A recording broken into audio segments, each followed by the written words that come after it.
Vous écoutez Radio Voix de la Vérité de l'Église évangélique Philadelphie de Montréal. Vous êtes sur les ondes de la Voix de la Vérité. Tous les samedis à midi, vous êtes invités à écouter l'émission de variété Les Incontournables sur les ondes de la radio La Voix de la Vérité. Cette émission vise à apporter des informations et des conseils relatifs à la vie psychosociale des auditeurs de tout âge et de toute catégorie sociale. L'émission Les Incontournables se donne pour objectif d'écouter, d'éduquer et de référer les auditeurs aux services nécessaires pour une prise en charge adaptée. C'est un rendez-vous à ne pas manquer.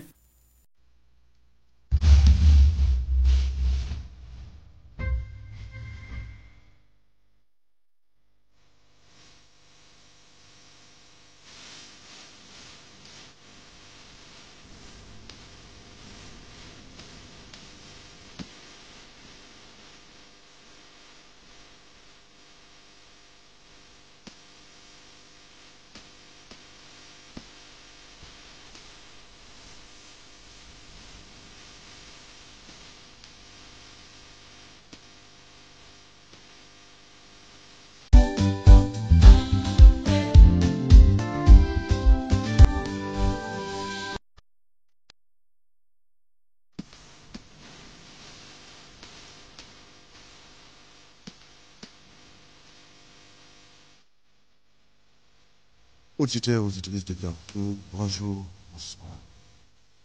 Une fois de plus, nous sommes heureux de vous retrouver sur les ondes de la radio La Voix de la Vérité de l'Église évangélique Philadelphie de Montréal. Pour écouter l'émission Les Incontournables, émission animée par un serviteur, Isaac Baptiste, et ses co-animateurs, Jean Junior et Saint-Camin. Bonjour, Jean Junior. Frère Isaac, ça va bien? Ben oui, ça va bien. Content de te voir. Ah, mais écoute, c'est toujours un plaisir de te voir. Hein, avec Également. ton sourire, là, Oui, enthousiasme. oui, tout à fait. Tu t'es bien reposé. Ah, écoute, je te dirais, là, tu Dans ta regarde bien mon visage, Oui, tu vois. c'est vrai, rayonnant de joie. Je te dis. Oui. Toi, ça va? Super, grâce Les à Dieu, activités merci. vont bien. Super, oui. Ok, une fois de plus, c'est toujours un plaisir d'être En avec toi effet. pour animer avec toi. Plaisir partagé. Oh, donc, amis auditeurs, écoutons maintenant, fidèles à notre habitude, écoutons le verset du jour, suivi de la prière. Aujourd'hui, nous trouvons notre verset du jour dans le livre de Romains, le chapitre 13, le verset 7, qui dit « Rendez à tous ce qui leur est dû, l'impôt à qui vous devez l'impôt, le tribut à qui vous devez le tribut, la crainte à qui vous devez la crainte, l'honneur à qui vous devez l'honneur. » Écoutons la prière. Prions le Seigneur. Gloire au Père, gloire au Fils et gloire au Saint-Esprit de Dieu. Père, merci une fois de plus pour l'opportunité que tu nous donnes en ce début d'année, Père, de nous retrouver dans ce studio, Père. Merci, Père, pour ta fidélité, ta grâce et ton amour. Et à travers le sujet du jour, j'aimerais, Père, que tu nous parles à nous, cher Seigneur Dieu, jeunes comme adultes, à travers l'endettement, cher Seigneur Dieu. Que tu nous touches, que tu nous gardes, que tu sois avec ton invité, Père, et que par-dessus tout, ton nom soit béni, dès à présent et éternellement. Amen. Amen. Vous savez, chers amis, bien, le temps des fêtes est officiellement terminé, puis durant cette période de l'année, plusieurs ont pris le temps d'offrir des cadeaux aux membres de leur famille, à leurs conjoints, à leurs conjointes, à leurs amis. Puis, il y a des entreprises qui se sont enrichies. Quand on parle d'enrichissement, on parle de plus d'argent pour les propriétaires d'entreprises, que ce soit au mois de novembre, que ce soit au mois de décembre, que ce soit durant la journée qu'on appelle le Boxing Day. Mais certaines de ces personnes-là ont fait ces dépenses sur leur carte de crédit. Puis là, ça fait en sorte que après, quand on arrive au mois de janvier, février, on devient un petit peu plus serré financièrement, puis ça devient un petit peu plus difficile de rembourser la carte de crédit. Puis là, les gens se rendent compte que peut-être que j'ai acheté un petit peu trop, peut-être que c'était pas nécessaire, autant d'achats et tout et tout. Puis ces personnes-là, souvent, ben, ils n'ont pas de plan. Ils dépensent à tue-tête sans avoir un plan bien défini. Aujourd'hui, à l'émission, on va parler de la dette et du remboursement. Vous savez, c'est un sujet très intéressant qui touche tout le monde. Et puis, on a le plaisir, honneur d'avoir avec nous le frère Jean-Sius Flérius, qui qui va nous développer ce sujet au cours de la prochaine heure. Merci, frère Jean Junior. Donc, frère Cyrus, parce que c'est un habitué de l'émission. Et frère Cyrus, bonjour et merci d'avoir accepté l'invitation. Bonjour mes frères, donc frère Isaac, bonjour, frère Jean Junior, frère Wilto, bonjour, merci de m'avoir invité à l'émission pour un sujet aussi palpitant d'intérêt. Merci. Donc, amis auditeurs, comme frère Jean Junior l'a annoncé, aujourd'hui nous allons parler de la dette et du surendettement parce qu'il l'a bien introduit pour dire que nous vivons dans une société de consommation et même surconsommation. À un certain moment donné, on ne sait pas à quel saint vouer. Donc aujourd'hui, nous allons essayer d'étayer avec notre invité du jour, de parler en long et en large de ce sujet. Mais assurément, si vous êtes nouveau ou nouvelle à cette émission, vous ne connaissez pas notre invité, vous vous posez la question, vous dites exactement qui est notre invité. Laissez-moi le présenter, un petit résumé de Frère Cyrus, parce que parler de Frère Cyrus, ça nous prendrait une journée, 2 jours, même une année. Oui, tout à fait. Es-tu d'accord avec moi? Je suis tout à fait d'accord. Donc, qui est Frère Cyrus? Né en Haïti, Frère Cyrus est un homme marié, père de 3 filles. Il a fait ses études primaires et secondaires et universitaires en Haïti. Il détient un baccalauréat en sciences agricoles, des titres ingénieur agronome.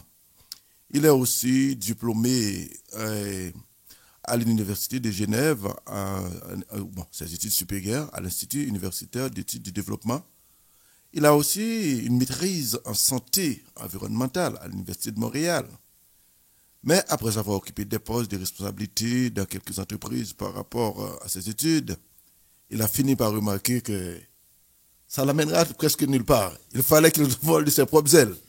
Il a commencé maintenant avec l'immobilier. Il a débuté en 2003, il a fait une petite acquisition. Ensuite, en 2005, il commence à augmenter le patrimoine. Et en 2011, Frère Cyrus a dit fini pour lui travailler avec les gens. Il est devenu son propre patron, c'est ça, hein? Oui. Donc, depuis, il évolue, ou du moins, il travaille avec lui-même et dans l'immobilier. Et je connais notre invité, je connais très bien notre invité. Donc, okay. Oui, je connais très bien notre invité. Donc, quand il dit qu'il est dans l'immobilier, c'est une sommité dans l'immobilier. Waouh. Je te dirais, je connais parce que je prends des conseils de ses mains. Oh, bon, d'accord. Donc, c'est notre invité du jour qui va nous parler du sujet de l'endettement, surendettement et comment s'en sortir. Mais vous savez, avant même qu'il commence à nous en parler, prenons une pause musicale.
Nous sommes de retour de notre pause musicale. Aujourd'hui, nous parlons de l'endettement et le surendettement avec notre invité frère Jean-Cyrus Fleurius.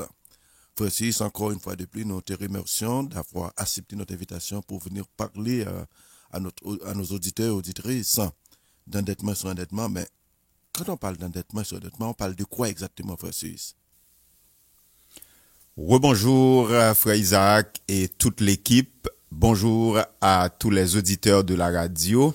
Merci de m'avoir donné l'opportunité de parler de ce sujet vraiment intéressant qui concerne tout le monde, l'endettement et aussi le surendettement. Il faut dire rapidement que c'est un sujet assez sensible qui peut être mésinterprété par certains, mal compris par d'autres. Et on vient juste de passer la saison des fêtes, peut-être qu'il serait mieux de parler de ce sujet avant les fêtes. Oui, ça aurait pu avertir. Suivre l'introduction de frère Jean Junior, donc ça peut-être nous aurait allumé des lumières. Mais il y a d'autres fêtes qui s'en viennent, hein? Donc... Ouais, tout à fait. Très bien. Merci pour cette opportunité. Donc, quand on parle d'endettement, c'est le fait pour quelqu'un d'avoir contracté des dettes, une dette ou bien des dettes, normalement, que la personne continue à rembourser. Parce que dès qu'on a fini de rembourser, on n'a plus de dette. Donc, quand on parle de dette, on est dans une situation d'endettement. Donc, on a contracté une dette et on continue à la payer, à payer cette dette. Et il faut dire que des fois, l'endettement est nécessaire dans des contextes bien particuliers. Par exemple, si on veut financer de lourdes dépenses, quelqu'un qui veut s'acheter une maison, c'est pas évident d'avoir la somme totale pour acheter la maison. Tout à fait. Quelqu'un qui a une maison mais qui veut faire des rénovations majeures, des fois, l'endettement est nécessaire pour pouvoir faire face à ces obligations, je dirais, ponctuelles. Mais c'est pas bon de vivre continuellement dans l'endettement et surtout dans ce qu'on va appeler tout à l'heure le surendettement. Je vais y revenir tantôt. Donc, mais peu importe ce qu'on veut, il y a un taux qu'on ne doit pas dépasser quand on parle d'endettement. Il y a un taux qu'on ne peut pas dépasser. Même les institutions financières, particulièrement les banques qu'on connaît bien, Oui. il y a un niveau d'endettement. Quand on le dépasse, les banques vous disent attention, on ne font pas avec ou parce qu'on est trop dangereux. Wow. Donc, à partir de 35% d'endettement, là, Ouais. ça Tout veut dire sous chaque dollar ou gagné, Ouais. ou que t'en doué 35 cents la donne. Donc, ça devient un peu dangereux pour les banques. Donc, il y a un taux qu'on peut pas dépasser. Donc, encore plus, si on dépasse ce taux, donc, on vient dans une situation vraiment vulnérable. Donc, c'est ce qu'on appelle généralement l'endettement. Mais quand on parle d'endettement, des fois, on glisse un petit peu, on parle de malendettement. Donc, malendettement, c'est quand on commence à glisser plus bas, on arrive dans une situation financière instable, difficile. Donc, on arrive difficilement à rembourser les dettes qu'on a contractées. Là, on commence à se trouver dans une situation de malendettement. Ça, c'est encore plus dangereux. Le pire là-dedans, c'est quand on tombe dans le gouffre du surendettement. Donc, le surendettement, c'est quelqu'un qui est dans l'impossibilité de rembourser ses dettes, ou du moins même rembourser le minimum de l'ensemble de ses dettes après avoir payé ses obligations, par exemple, ce qu'il a besoin pour manger, pour vivre, etc. Et puis les dettes, il n'a même pas payé le minimum. Donc là, c'est le débandade. Donc la personne est dans une spirale de surendettement. Là, c'est très, très difficile de s'en sortir. Il faut vraiment une discipline, une volonté et puis des méthodes vraiment importantes, à moins que bon Dieu fasse un miracle pour lui. Exactement. Et c'est pas chaque jour de l'eau à transformer en divin. Oh. Donc, ça prend une discipline. Donc, dans l'ensemble, on parle d'endettement, c'est quand on a une situation d'une dette qu'on n'a pas fini de payer, qu'on continue à payer. Donc, il faut éviter de dépasser un certain niveau. Il faut pas tomber dans le malendettement et encore moins dans ce qu'on appelle le surendettement. Quand on est dans la phase de surendettement, on prépare carrément son suicide parce que ça va être très difficile de s'en sortir. Et alors, c'est là la problématique à l'heure actuelle. Il y a des gens, à cause du crédit, qu'ils ont accès facilement au crédit. Ouais. Donc, comme ils ont accès facile au crédit, il s'endette aussi facilement, sinon plus facilement, et puis là, il tombe dans la spirale d'endettement, de surendettement, et puis là, c'est la catastrophe. Moi, parlant d'endettement, c'est sûr que quand on regarde la société canadienne, parce que j'écoutais la télé, je pense cette semaine, où on parlait de la dette fédérale, la dette canadienne globale, ou que l'on veuille ou non, même si tu as zéro dette, tu penses avoir, mais tu as quand même une dette de 40 000 $ par contribuable. Donc, depuis que l'enfant est né, l'enfant a déjà une dette. Mais ça, là, c'est de manière générale. Ouais. Mais quand on prend les gens, parce qu'on vit dans une société de consommation, Frère Junior en a parlé clairement au niveau de l'introduction, il y a des gens qui vivent de paye par paye. Yeah. C'est des gens qui vivent, qu'on pourrait dire, très serrés financièrement. Mais, et le coût de la vie n'arrête pas d'augmenter. Voilà. Est-ce que on peut se passer de s'endetter? C'est pourquoi j'ai dit tout à l'heure, des fois, l'endettement est nécessaire, mais pour les grandes dépenses, pour faire des projets substantiels. Parce que la réalité, c'est qu'on ne devrait pas s'endetter. On devait acheter ce dont on a la capacité de payer. Oui. Mais malheureusement, on nous a gâtés avec la logique de carte de crédit. On pense que la carte de crédit, c'est du cash. Et puis, on n'a pas d'argent, on passe la carte de crédit. Regardez maintenant comment il formate notre pensée, notre façon de faire. Auparavant, il fallait absolument utiliser la carte. Maintenant, on n'a même pas besoin de rentrer la carte. On tape maintenant dans le téléphone. C'est tellement facile de dépenser. Et puis là, on tombe dans la spirale. Par exemple, quand on prend au Canada, comme tu as dit, Frère Isaac, dans les années 2020, ils ont dit que pour les ménages canadiens, on était dans un ratio d'endettement de 171%. Ce qui voudrait dire, pour chaque 100 $ gagnés, on doit déjà 171 $ dessus. On s'en sortira jamais. Dis-moi comment cette personne va sortir. Alors qu'en 2003, la situation s'est empirée dans les 3 premiers trimestres de 2023. On est passé de 171 à 178, pour ne pas dire 179% pour les ménages. Mais l'inflation, le coût de la vie. Donc, imaginez quelqu'un qui, pour chaque dollar gagné, doit déjà 1,78 $, donc 1,80 $. Dis-moi dans combien de siècles cette personne arrivera à payer cette dette, si c'est pas un miracle, si c'est pas la loto, je sais pas. Donc, c'est très, très difficile. Et malheureusement, surtout nos jeunes rentrent dans cette logique de dépenses folles.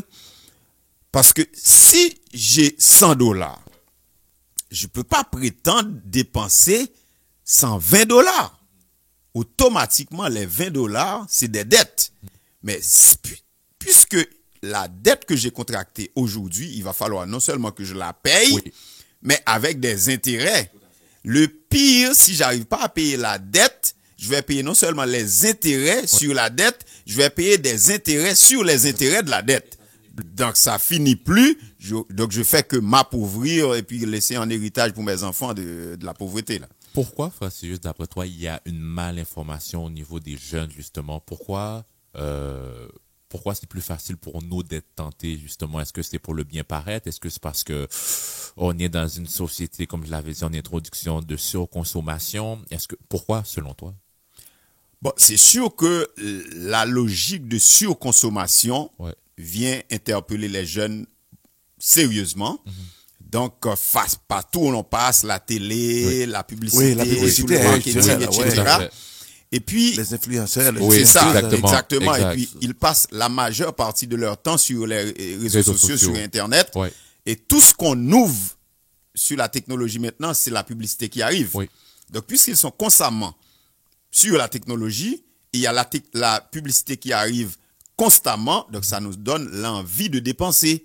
Donc, on ne tient pas compte de qu'est-ce qu'on a pour savoir qu'est-ce qu'on peut acheter, qu'est-ce qu'on peut dépenser. On fait que dépenser parce que la carte de crédit est là. Oui.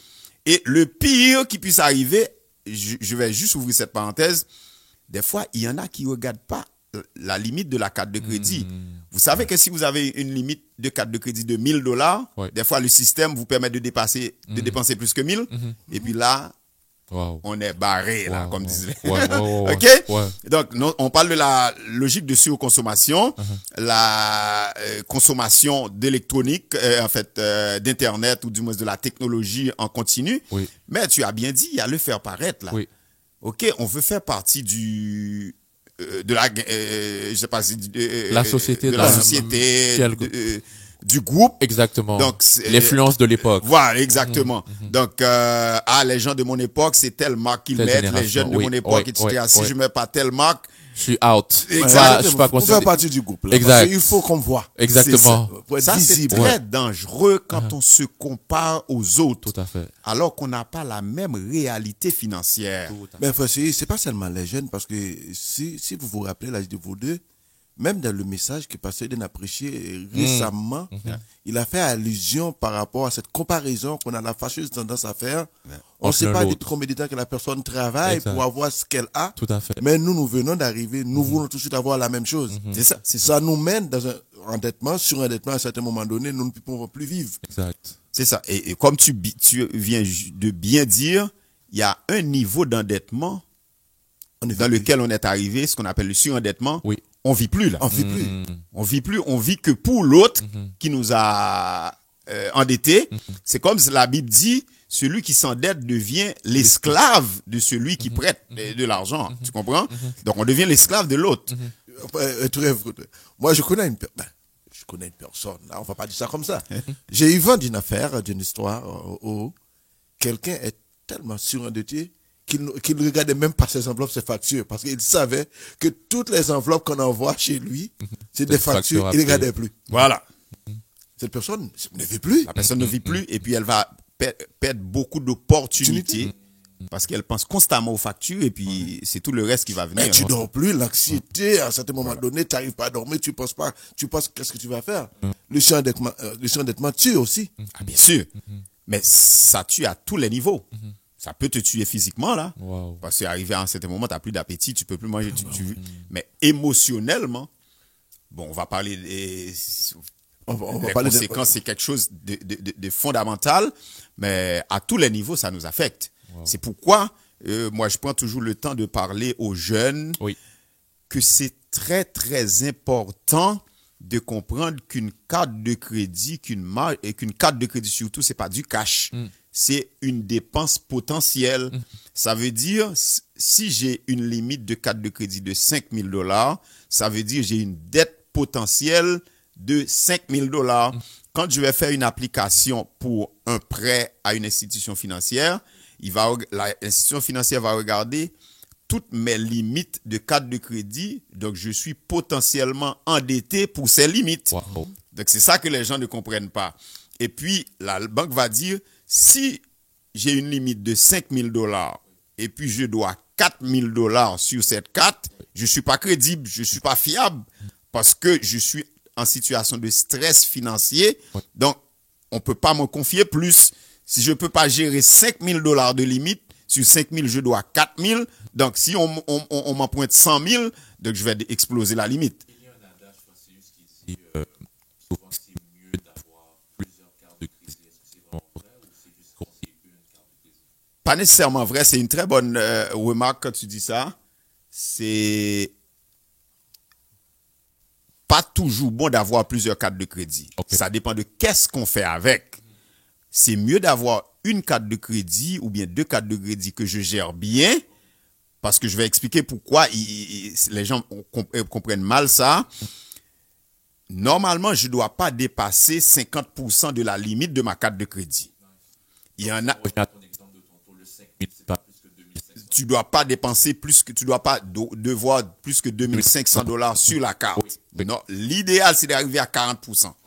Si tu arrives à 50%, t'es qu'effrayant. La banque commence à se poser des questions. Oui, yeah, exact. Par rapport à ça, quand la Donc, banque te ceci dit, mieux vaut avoir une carte de crédit de $10,000, je dois $2,000 dessus, que d'avoir une carte de $1,000 et je dois $800 dessus. Tu vois la différence? Exactement. C'est pourquoi il y a des gens qui pensent mieux vaut avoir plusieurs cartes de crédit pour pouvoir dépenser plus, Oui. diluer mes Oui. dépenses, de telle sorte que j'atteins pas la limite. Ok. Mais c'est dangereux parce que si je suis pas capable de gérer une, je suis tenté à dépasser la limite. Quand j'ai 2, 3, je vais être encore plus tenté. Exactement. C'est la même dynamique que quelqu'un qui, on vient donner une augmentation de salaire à quelqu'un de 20 piastres par paye. Dit, avec 20 piastres, je peux acheter le Exactement. iPhone 2, Exactement. l'iPhone 10. Oui. Donc, ça marche pas, là. Mais tu Wow. l'as bien dit, au niveau des cartes de crédit, lorsque nous donne une limite, c'est une dette potentielle, mais les gens ne comprennent pas parce que c'est comme s'ils prennent pour du cash, ils vont dépenser tout de suite et la spirale, dès qu'on commence à dépenser fort souvent, on a de la difficulté parfois à s'arrêter. C'est ça. On a de la difficulté. Et je dis toujours à ma femme, la plupart du temps, on dit, quand quelqu'un travaille et que cette personne-là a une paye et que cette personne a des dettes, veut encore emprunter, la personne va avoir de la difficulté à rembourser. Parce que comment elle va rembourser? Si elle a déjà la paye, elle ne peut pas, comment dirais-je, elle ne peut pas justifier, s'organiser, Gérer. bien gérer sa paye, et elle va s'endetter. Ça va être difficile pour cette personne de rembourser. Et c'est là qu'on rentre dans cette spirale. On va prendre une première carte, on va prendre une deuxième. Quand on doit suivre une, on va prendre sur l'autre pour payer. À un certain moment donné, on arrive, on peut plus s'en sortir. Si tu me permets, hein, frère Isaac, l'exemple est tellement parlant, je vais l'appliquer dans la réalité. Parfait. OK? Oui. Admettons que quelqu'un a une dette ou bien un prêt sur une carte de crédit de 10 000 $. OK. Pour une raison ou une autre, il a eu une dette de 10 000 $ sur une carte de crédit. La carte de crédit est à un taux de 20%, ce qui est la moyenne du marché. Imaginez si la personne s'amuse à payer seulement le minimum chaque mois sur cette carte. La personne va prendre autour de 20 ans pour payer ça, avec le minimum. Donc, à la fin de cette période, la personne aura payé 12 100 $ d'intérêt. Donc, réfléchissez quelque chose là. Tu prends une dette de 10 000 $ sur une carte de crédit, mais tu n'arrives pas à payer toute la dette le mois prochain, après les 25 jours qu'on te donne. Maintenant, tu prends tout le temps à payer le minimum, autour de 20-21 ans là, tu auras payé 12 100 $ d'intérêt, plus les 10 000. 25 000 arrondi le 25 000. OK? Wow. Donc, finalement, tu vas faire quoi là? Wow. Moi, je dis toujours, Francis, que la banque n'est pas... C'est pas notre ami. Quand la banque te prête un argent ou t'envoie une carte de crédit, c'est parce que la banque t'aime. Non, jamais. C'est parce qu'elle t'aime. Qu'elle t'envoie La une carte première de fois que crédit, j'entends la ça. banque. Voilà la possibilité C'est- d'avoir ben oui. de faire plus d'argent avec toi. Ok, Ben oui. je comprends. Non. Ouais. C'est ça que c'est tellement intéressant ton exemple. Fais la relation rapide pour voir. Compare-toi avec quelqu'un. Je prends un jeune. J'aime beaucoup parler aux jeunes parce que c'est la force de la société. C'est mon émission. C'est l'avenir. Tu comprends? Oui. Imaginez deux jeunes. Un qui gagne 2000 $ par paye et l'autre qui gagne 500 $ par paye. OK. Ou du moins par semaine, je sais pas. Parfait. Son revenu hebdomadaire est de 500 $, l'autre c'est 2000 $. OK. On est à la même banque. Celui qui gagne 2000 $, la banque va lui faire une proposition de carte de crédit, par exemple, de 2500 $ de limite. L'autre qui gagne 500 $, la banque ne lui fera jamais l'offre de 2500 $ de carte de crédit. Pourquoi? Parce que la banque voit la possibilité de faire plus d'argent avec celui qui gagne Tout à fait. plus d'argent. Tout à fait. Et puis Oui. toi qui gagne pas beaucoup, elle va pas t'emprunter beaucoup Tout à fait. parce que tu ne peux pas rembourser, tu n'as pas de revenus. Tout à fait. Donc quand la banque t'emprunte, la banque Vois déjà où est-ce qu'elle va. exactement, voit la possibilité de faire plus d'argent avec toi. Wow. Non, Francis, c'est intéressant ce Vraiment. que tu racontes. C'est sûr qu'on va continuer avec l'endettement sur endettement. On va prendre une pause musicale et au retour, on va continuer. C'est tellement intéressant. Oui, tout à fait. Oui. OK.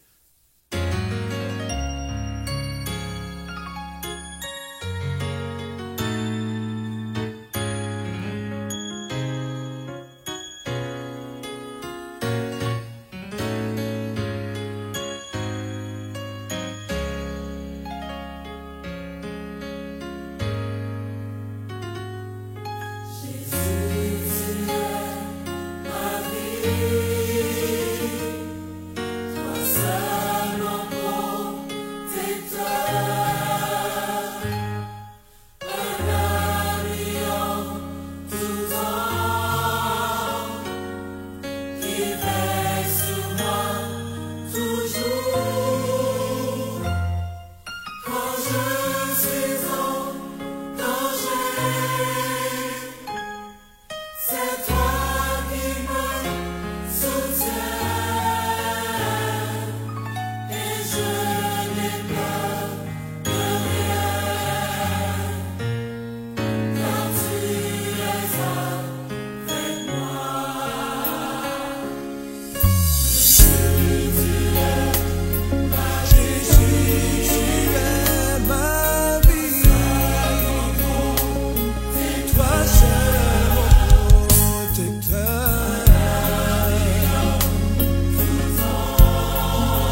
Auditeurs de partout, vous suivez l'émission Les Incontournables sur les ondes de la radio La Voix de la Vérité. Aujourd'hui, nous parlons de l'endettement et le surendettement avec notre invité frère Jean-Cis Fleurus. Donc, avant d'aller à la pause, nous parlons de l'endettement, surendettement. Je vous laisse le micro pour continuer à parler à nos auditeurs c'est tellement intéressant ce que vous nous apportez, surtout les cas pratico-pratiques par rapport à nos jeunes. Donc, en parlant d'endettement, c'est sûr que je sais que vous allez aussi aborder les différents types de dettes. Exactement.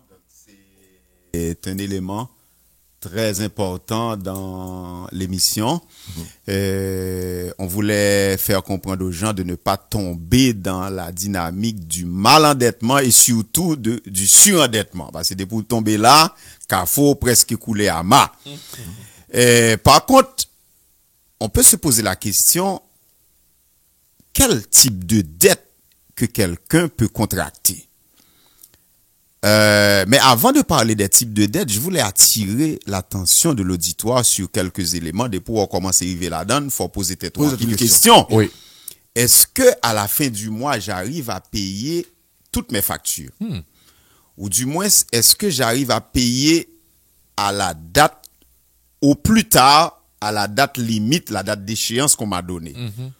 Et si, moi, même minimum, non pas qu'à payer, là, il y a là, il faut non seulement se poser des questions, mais prendre de décisions sérieuses pour qu'on ait qu'au aller. Est-ce que je commence à émettre des chèques sans provision?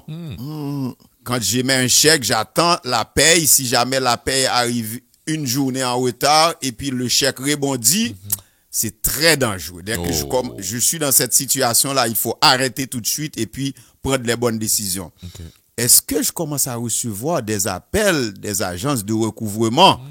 Monsieur X, on vous appelle pour telle dette qui n'a pas été payée. Là, c'est très dangereux. Est-ce que personnellement, j'arrive dans une situation où quand le téléphone sonne, il y a des appels que je veux pas répondre. C'est très dangereux. C'est pas bon, surtout pour un enfant de Dieu. Donc c'est peut-être ça, nous voulons parler de différents types de dettes, parce que peu importe son âge, on peut faire des dettes, mais savoir que les dettes qu'on fait, est-ce qu'on peut les gérer et à quoi ça va nous amener? Bon, quelles sont les situations qui peuvent nous amener à nous endetter ou bien à contracter une dette? Il y a des gens qui peuvent contracter une dette pour l'achat de biens immobiliers. Bien immobilier, ça peut être sa maison, soit pour habiter ou bien pour louer. Ça peut être son condo, ça peut être un terrain, ça peut être un plex, donc 2-3 logements, ça peut être un peu importe, le bien immobilier, de quelqu'un peut s'endetter là-dessus. Donc, c'est pas grave. Nous pourrons expliquer ça plus tard. Quelqu'un peut s'endetter aussi pour s'acheter une voiture.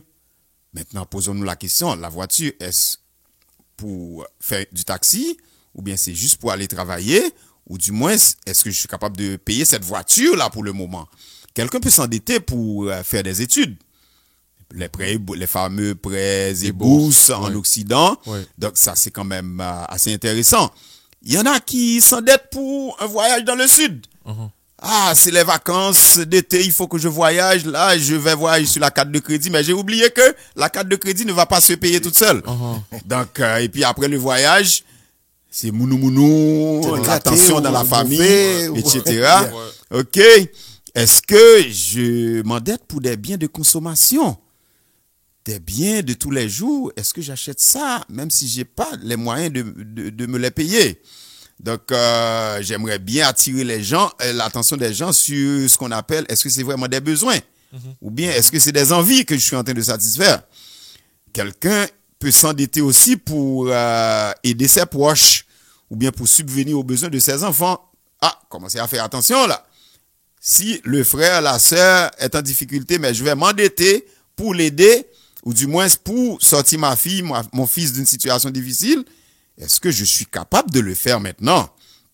Quelqu'un peut aussi s'endetter suite à une perte d'emploi, une situation familiale difficile, un problème de santé, ça peut arriver à tout le monde, mais il faut être très, très prudent quand ces situations arrivent.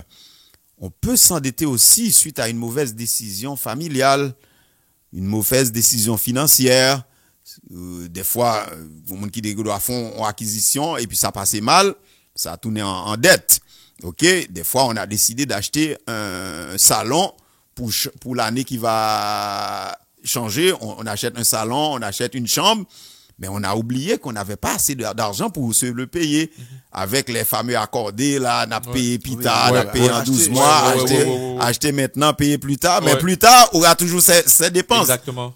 Maintenant, si plus tard, il n'y a pas plus d'argent qui rentre, on a un méchant pas, problème, là. exactement. OK? Et puis, surtout dans notre communauté, je me permets de dire, il y a beaucoup de gens qui cautionnent des dettes pour d'autres personnes. Aïe, aïe, Donc, la personne vient d'Haïti, je m'excuse, je prends des exemples pratiques. Ouais. La personne vient d'arriver et puis la personne va louer un logement, elle n'a pas de crédit, je cautionne son bail, mais j'oublie que la personne, c'est pas toujours des gens. Si elle paye pas, si la personne ne paye pas, c'est moi qui suis responsable. Donc, je suis 100% responsable du bail, la personne est 100% responsable du bail. Donc, la personne va s'acheter une voiture, je sais pas si c'est pour faire taxi ou bien c'est pour aller flâner, et puis je donne mon nom sur la voiture. Mais si la personne ne paye pas sa voiture, c'est mon nom, c'est mon crédit qui va prendre le coup, parce que je suis 100% responsable de toutes les dettes que je cautionne. Donc, ça peut être une combinaison de plusieurs, etc. Donc, la liste, on peut l'allonger jusqu'à demain matin. Là. OK? Maintenant, quand je parle de type de dette, je pourrais faire deux typologies. Je pourrais parler tout d'abord de dette de consommation et dette d'investissement. Ça, c'est plus facile pour tout le monde. Est-ce que quand je fais une dette, je le fais juste pour consommer? Une voiture, un salon, un voyage, le iPhone, je sais pas à combien on est arrivé maintenant là, le dernier iPhone. Oui, va nous le dire, OK, est-ce que j'achète le plus gros cinéma maison, etc. C'est la dette de consommation. Tout à fait. Ou bien est-ce que je fais des dettes d'investissement? La personne qui s'achète une maison, même si c'est pour habiter. Donc c'est sûr que je vais faire la considération, est-ce que c'est un actif que je prends comme dette ou bien est-ce que c'est un passif? Donc, il faut faire cette différence. Donc, moi, je crois beaucoup dans la philosophie de Kiyosaki. Robert Kiyosaki qui dit, un actif, c'est tout ce qui amène de l'argent dans ma poche. Un passif, c'est tout ce qui sort de l'argent dans ma poche. Donc, quelqu'un peut s'endetter pour acheter des biens actifs. C'est un intelligent. Parce que le bien pour lequel il s'endette crée des actifs, c'est un actif qui va générer des revenus. Ça permet à la personne de s'enrichir sur sa dette. Est-ce que tu peux nous donner un exemple de bien actif? Oh, facile. L'immobilier, c'est le meilleur exemple. OK, par exemple, j'achète un duplex là, j'achète un triplex, j'achète un quadplex. Mais pendant que je m'endette pour acheter cette maison, non seulement chaque année, la maison en tant que telle prend de la valeur. Je parle le duplex, le quadplex, etc. Ça prend de la valeur. Ouais. Et puis, si c'est un quadplex, j'ai 3 revenus qui arrivent. Moi, je peux m'endetter pour acheter un 6 logements. Pendant ce temps, chaque mois, il y a 5, même si j'habite là-dedans, ben, j'ai 5 logements 5 loyers qui arrivent tous les mois. Ok. Qui te permet de payer ton De payer les Ok. charges. Je Ok. peux même habiter gratis. Ouais. Parce que si Avec l'argent je comprends. si Ben les ouais, revenus je de comprends, l'immeuble je comprends. arrivent à payer ses dettes, Ouais. donc je peux rester free dans l'immeuble. Donc ça veut dire que je fais un double gain. Je comprends. Non seulement mon loyer est payé par les Ouais, autres locataires, ouais. et puis les dettes sont payées par les revenus, etc. Donc j'ai un double gain. Donc Ok. c'est un actif. Ben- Même si j'emprunte de l'argent pour l'acheter, Yeah. c'est un emprunt pour acheter un actif. Je comprends. Quand Francis parle de dette comme ça, moi, ça me donne envie de penser. La plupart du temps, quand je conseille aux gens, par exemple, si une personne veut acheter une voiture, je dis, écoute, je dis, pour le moment, là, parce que quand tu vas chez le concessionnaire, tu prends l'auto, au moment même où tu sors avec l'auto, tu es perdant. Ça perd Ok. de sa valeur. Ça perd de sa valeur. Yeah. Au moment même où tu sors là. Ok. Tu sors Quelle de que soit la barrière, là. marque, quel que soit Quelle le que soit la modèle. marque. Tu sors de Ok. la barrière là, tu retournes, tu dis, mais j'en veux plus. Tu perds de l'argent. Ok. Tandis que si tu investis dans quelque chose, dans l'immobilier, ça augmente la valeur. Ça, c'est la bonne dette, comme Francis disait. Donc, au lieu au lieu de prendre ton argent, ou du moins d'aller faire de mauvaises dettes, de prendre des choses, Ouais. investis dans quelque chose qui te rapporte. C'est ça. Je comprends. Je comprends.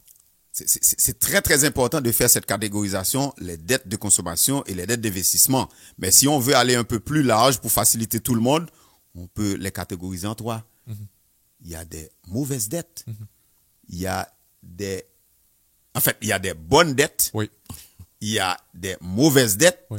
Mais il y a de très mauvaises dettes. Oh, wow. Ok. Donc, c'est pour faciliter tout le monde, pour eux qu'à comprendre ça. Puis rassituer au côté. Exactement. Yes. OK. Ouais. Que j'achète la télé, peu importe l'année, là. La télé, pas une l'autre fonction, c'est allumer le pour bah, image. Oui, oui. Bah, mon goût, je fais une scène avec la télé. OK? Si j'achète le dernier iPhone pour les jeunes, Ouais. ça me rapporte rien. C'est un passif. Donc, son dette, si c'est sous dette m'acheter, Ouais. donc c'est en mauvaise dette. Par contre, si quelqu'un est intelligent, il dit, moi, je prends mon téléphone, Ouais. en même temps, je l'utilise, mais je fais, mon téléphone devient un outil de travail. Donc, je peux soit faire des appels, soit faire des recherches pour quelqu'un qui est en immobilier. Je fais des recherches avec mon téléphone, ou bien je fais des appels, etc., qui me rapportent de l'argent. Oui. Son téléphone devient un actif. Je comprends. Donc, c'est ça, intelligent. Oh, je comprends. OK? Donc, mais il y a ce qu'on appelle les très mauvaises dettes. Ça, on veut pas que les gens rentrent là-dedans, que ce soit jeunes ou adultes. Peu importe le cinéma maison que vous achetez là, réfléchissez combien de fois vous prenez le temps pour regarder le cinéma de maison chez vous. Mais si vous l'avez acheté en dette, vous allez payer cette dette dans combien d'années? OK? Si je suis pas capable de partir dans le sud cette année, mieux vaut ne pas y aller au lieu d'utiliser la carte de crédit rien que pour aller dans le sud, alors que cette dette, je vais prendre des années Alors, pour rembourser cette dette. Pendant ce temps, je mets un bâton dans mes roues qui m'empêche d'avancer. Comme la Bible dit, je deviens l'esclave du créancier à lui rembourser cette dette tous les jours. Donc, quand on arrive dans cette dynamique de ce qu'on appelle les très mauvaises dettes, c'est là qu'on tombe dans le surendettement. Aïe, aïe, Et aïe. puis là, on s'en sort pas. Et le pire dans tout ça, vous allez voir des gens qui gagnent des salaires intéressants, Oui. mais qui n'arrivent pas à faire des acquisitions intéressantes. Je veux Pourquoi? dire par là, admettons, je tombe dans ce qu'on appelle le malendettement, c'est-à-dire, je commence à serrer, encore pire, le surendettement. Donc, je dépasse un niveau d'endettement qu'aucune institution financière ne veut gérer. Donc, quand je vais pour m'acheter une voiture, par exemple, peu importe l'objectif, ou bien une maison, la banque va dire, vous êtes trop endetté, votre ratio d'endettement est trop élevé, donc vous êtes trop à risque pour moi, je ne peux pas vous emprunter. Si la banque ou l'institution financière arrive à vous emprunter, ça va être à un taux supérieur à celui qui a un meilleur crédit. Wow. Vous voyez la catastrophe?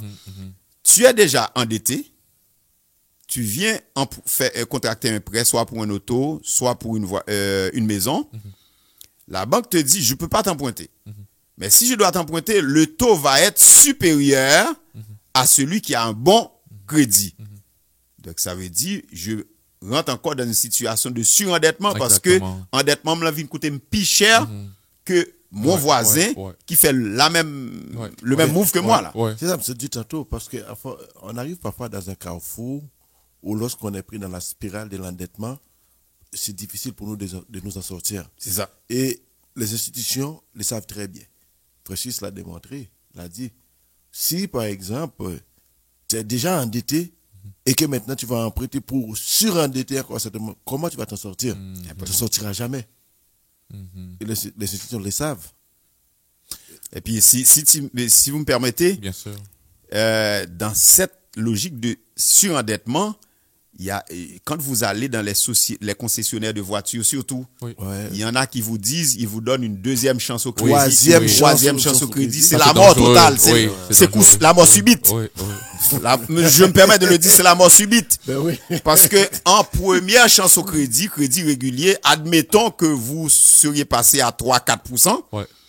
Mais quand ils vous disent, ils vous donnent une deuxième chance au crédit, vous êtes déjà rendu à 6-7%. Wow. C'est juste des exemples fictifs que Ouais, je ouais, donne. ouais. S'ils vous disent, vous êtes à la troisième chance de crédit, À vous 12%. dépassez les 10%, là, Wow. 10-12%. Réfléchis 2 secondes, chers jeunes, chers adultes, je sais pas là. Vous aviez de la difficulté à rembourser une dette de 4-5%. Mais vous acceptez de contracter cette même dette maintenant à 8-10% ou bien 12%. Dites-moi, si c'est pas un miracle du ciel, comment vous allez faire pour rembourser cette dette? Si vous avez de la difficulté à payer 4-5%, C'est logique. ok. Oui, Et puis il y en a qui s'embarquent dans les prêts privés, ils savent même pas comment s'en sortir. Dès pour commencer à faire dette pour rembourser dette ou mourir dans le film là. Aïe, aïe. Ah, faut pas bon. C'est au carrefour ou la main. Dès qu'on doit contracter une dette pour payer une autre dette, on est dans de beaux draps. Mais Par contre, quand je parle de bonne dette, les gens intelligents, je vais ouvrir cette fenêtre si vous me permettez. Bien sûr. Les gens riches, il y a une mentalité là. Il y a des gens qui réfléchissent en pauvre, il y en a qui réfléchissent en riches. Ok. Il y a des gens qui réfléchissent en consommateurs, il y a d'autres qui réfléchissent en investisseurs. L'investisseur, qu'est-ce qu'il fait lui? Il fait travailler l'argent pour lui. Le pauvre, qu'est-ce qu'il fait? Il doit toujours travailler pour l'argent. C'est ce que fait la classe pauvre, la classe moyenne. Et la majorité des gens, ils doivent toujours travailler pour l'argent. Le riche, qu'est-ce qu'il fait? Il cherche tous les moyens de faire travailler l'argent pour lui. Pendant qu'il dort, pendant qu'il est dans le sud, pendant qu'il vous appelle au Mexique, son argent continue à faire de l'argent. Donc, il faut bien comprendre ça. C'est pourquoi on a parlé de l'immobilier, de l'investissement, etc. C'est très, très important de comprendre ça. Donc, de ce fait, je peux utiliser l'argent de la banque Oui. pour faire de l'argent. Il faut rectifier de l'argent. Vous voyez? Oui. Je donne un exemple. S'il vous plaît, chers jeunes, chers adultes, c'est pas donné à tout le monde. Si vous n'êtes pas très discipliné, c'est pas pour vous. D'accord. OK? Admettons, moi, je suis dans l'immobilier, comme vous avez fait la présentation. Mais dans l'immobilier, je fais que utiliser l'argent des autres pour faire de l'argent. C'est pas Ouais. compliqué. Ouais. OK? Maintenant, si la banque me donne un prêt ou bien une carte ou bien une marge, admettons 0% d'intérêt pour un an, 1% d'intérêt pour un an. Ouais. Mais je peux utiliser ce même argent Oui. pour faire 6-7% l'an. Si je peux le faire, pourquoi ne pas prendre l'argent de la banque pendant ce 1 an de congé d'intérêt? Oui. Oui. Je vais le placer à 6-7%. Je fais 6% ou bien 7%. Et puis, si la banque me charge 1%, 2%, donc si je fais 7, la banque me charge 2, il reste combien? Il y a 5%. Les 5 restent à moi. Oui. Donc, il faut que je sois discipliné pour que quand arrive la période de congé, quand ça termine, je dis à la banque, voici ton argent, merci beaucoup. Wow. Moi, j'ai déjà fait de l'argent avec l'argent. Voici, c'est tellement intéressant ce que tu Vraiment, nous apportes là vraiment, comme vraiment. pratico-pratique. Ce qu'on va faire, c'est sûr que tu auras des conseils à donner à nos auditoires, nos auditeurs et auditrices. Nous prenons une pause. Autour de la pause, on va parler de notre rubrique, du bon à savoir, puis certains conseils de notre invité. Parfait.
Donc, c'est sûr qu'on va partager certaines avec vous. Tout à fait.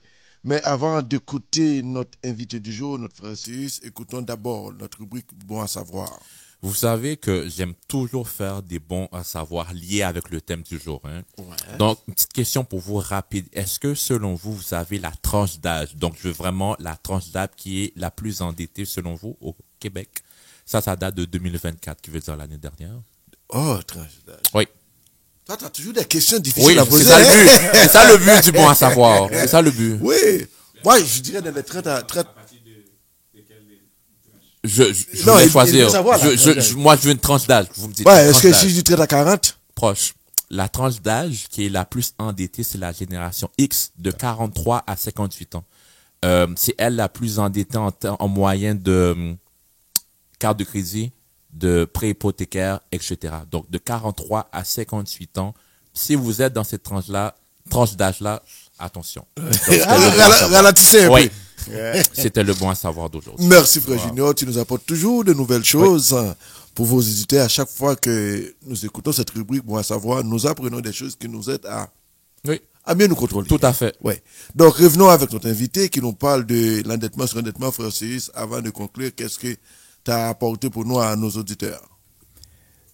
Merci encore, frère Isaac. Moi, je dirais à tous nos auditeurs de faire bien attention à ce fameux mobile que la société nous amène, qui s'appelle l'endettement et qui nous amène très facilement dans le surendettement.